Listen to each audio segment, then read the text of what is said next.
साथियों, परिवारवाद की राजनीति की एक विशिष्ट पहचान होती है। यह असुरक्षा से भरी हुई होती है। इसलिए परिवारवादियों के लिए दूसरों की लकीर छोटी करना मजबूरी हो जाता है, ताकि उनके परिवार का कद बड़ा दिखे और उनकी दुकान चलती रहे।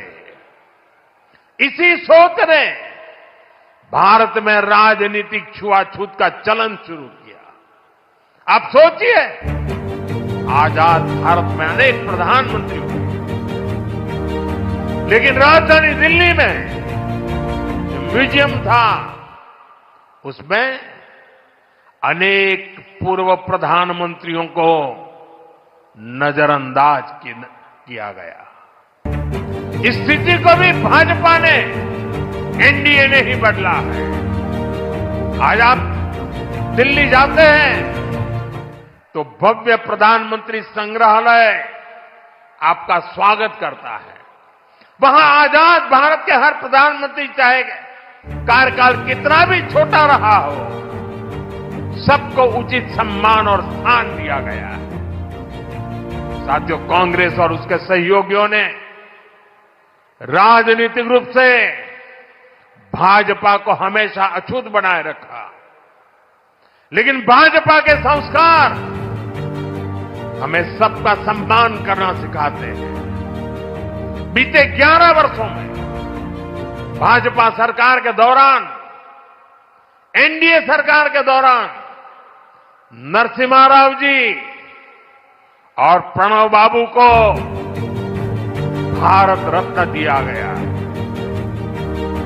ये हमारी सरकार है जिसने मुलायम सिंह यादव जी और तरुण गोगोई जी जैसे अनेक नेताओं को राष्ट्रीय पुरस्कारों से सम्मानित किया है।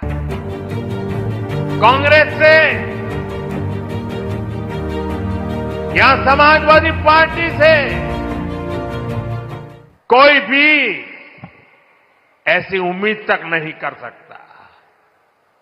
इन लोगों के राज में तो भाजपा के नेताओं को सिर्फ अपमान ही मिलता था। साथियों, भाजपा की डबल इंजन सरकार का बहुत अधिक फायदा उत्तर प्रदेश को हो रहा है। उत्तर प्रदेश 21वीं सदी के भारत में अपनी एक अलग पहचान बना रहा है और मेरा सौभाग्य है कि मैं यूपी से सांसद हूं। आज मैं बहुत गर्व से कह सकता हूं कि उत्तर प्रदेश के मेहनतकश लोग एक नया भविष्य लिख रहे हैं। कभी यूपी की चर्चा खराब कानून व्यवस्था को लेकर होती थी, आज यूपी की चर्चा विकास के लिए होती है। आज यूपी देश के पर्यटन मानचित्र पर तेजी से उभर रहा है। अयोध्या में भव्य राम मंदिर, काशी विश्वनाथ धाम, ये दुनिया में यूपी की नई पहचान के प्रतीक बन रहे हैं। और राष्ट्र प्रेरणा स्थल जैसे आधुनिक निर्माण उत्तर प्रदेश की नई छवि को और अधिक रोशन बनाते हैं।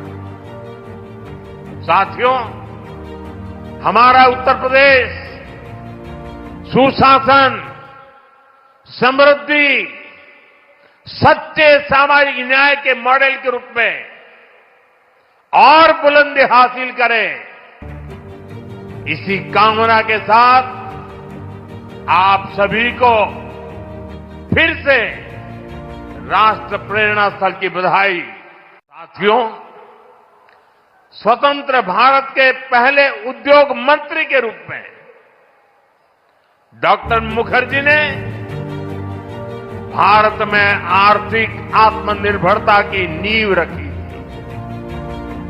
उन्होंने देश को पहली औद्योगिक नीति दी थी, यानी भारत में औद्योगिकरण की बुनियाद रखी थी।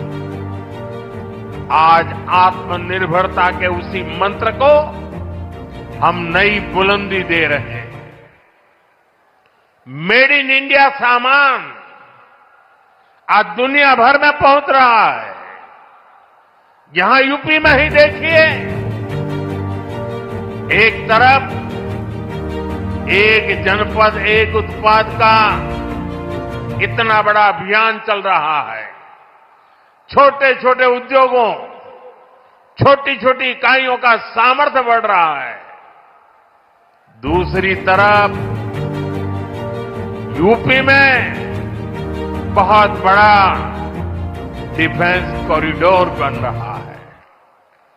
ऑपरेशन सिंदूर में दुनिया ने जिस ब्रह्मोस मिसाइल का जलवा देखा, वो अब लखनऊ में बन रही है। वो दिन दूर नहीं जब यूपी का डिफेंस कॉरिडोर दुनिया भर में डिफेंस मैन्युफैक्चरिंग के लिए जाना जाएगा। साथियों, दशकों पहले पंडित दीनदयाल उपाध्याय जी ने अंत्योदय का एक सपना देखा था। वे मानते थे कि भारत की प्रगति का पैमाना अंतिम पंक्ति में खड़े अंतिम व्यक्ति के चेहरे की मुस्कान से मापा जाएगा। दीनदयाल जी ने एकात्म मानववाद का दर्शन भी दिया, जहां शरीर, मन, बुद्धि और आत्मा सबका विकास हो। दीनदयाल जी के सपने को मोदी ने अपना संकल्प बनाया है। हमने अंत्योदय को सैचुरेशन यानी संतुष्टिकरण का नया विस्तार दिया है। सैचुरेशन यानी हर जरूरतमंद, हर लाभार्थी को सरकार की कल्याणकारी योजनाओं के दायरे में लाने का प्रयास। जब सैचुरेशन की भावना होती है तो भेदभाव नहीं होता, और यही तो सुशासन है, यही सच्चा सामाजिक न्याय है, यही सच्चा सेकुलरिज्म है।